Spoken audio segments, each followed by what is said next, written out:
සියලු දෙනාටම සුබ සන්ධ්‍යාවක් වේවා. අද අපි රැස්ව සිටින්නේ වසර 22ක සේවා කාලයක් තමන්ගේ තරුණ ජීවිතය ශ්‍රී ලංකා දීපය විශේෂ නැත්නම් මාතෘ භූමිය වෙනුවෙන් කැප කරලා ශ්‍රී ලංකා ආර්ථික රජමේන්තුවේ විශ්‍රාම යන අපේ උපුල් සහෝදරයා වෙනුවෙන් එතුමාගේ විශ්‍රාම ජීවිතය පුරාදරුවන් සමග ඉතාමත් හොඳින් ගත කිරීමට ශක්තිය ධෛර්යය ලැබේවායි කියා අපි සෞඛ්‍ය පුරමු.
සිංහයෝ අතහැර නුඹට එන්න හිත දෙන්නේ නැතිදෝ.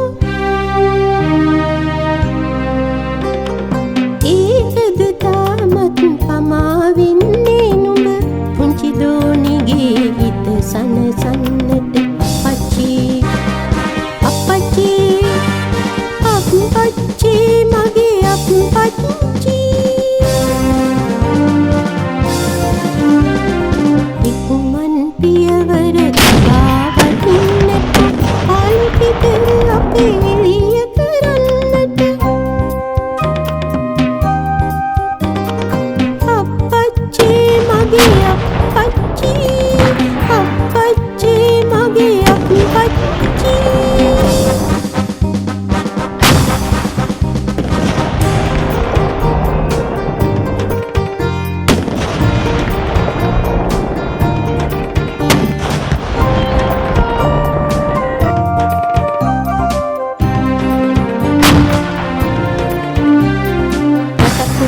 විරුවන් අතහැර නුඹට යන්න ඉඩ දෙන්නේ නැතිදෝ.